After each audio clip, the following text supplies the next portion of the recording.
This is David Kurtz for TPM Media. It's just before 6 o'clock local time, Tuesday evening here in St. Paul, as the first full night of the Republican convention is about to get underway. And I have to say that this is really the first time in the last 2 days where there seems to be some energy, some buzz to the crowd, to the assembled delegates.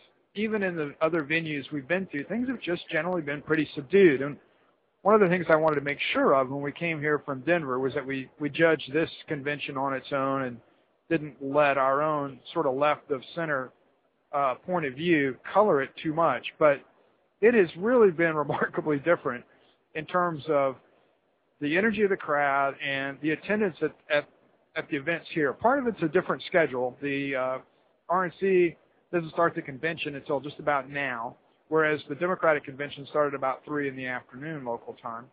But from the time it started on, I mean, there were a good number of people there in Denver, a good number of people in the auditorium. It wasn't full, but it was very active, a series of speeches, et cetera, et cetera. Here, it's just a much kind of slower pace. People don't really come to the hall early. There's not really a sense of gathering here. But you finally see now, here just before things are to get underway, people filing in. So it's just, some of it's a difference, I think, of scheduling. Some of it may very well be a difference of energy. I mean, I've been at Bush events in the past where the rooms were just electric, and I just haven't gotten that sense yet with this convention. But we'll kind of keep an eye on that. I'm not sure. I don't want to overplay it. Obviously, some Republican candidates who are up for re-election, particularly those, I believe it's 8 GOP senators who are up for re-election, decided not to come.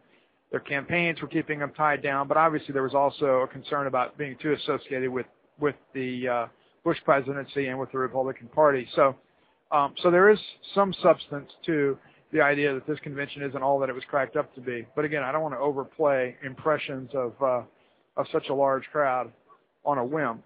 We'll be bringing more from here later this evening, but I just wanted to give you a quick sense on how things were shaping up this evening. This is David Kurtz for TPM Media.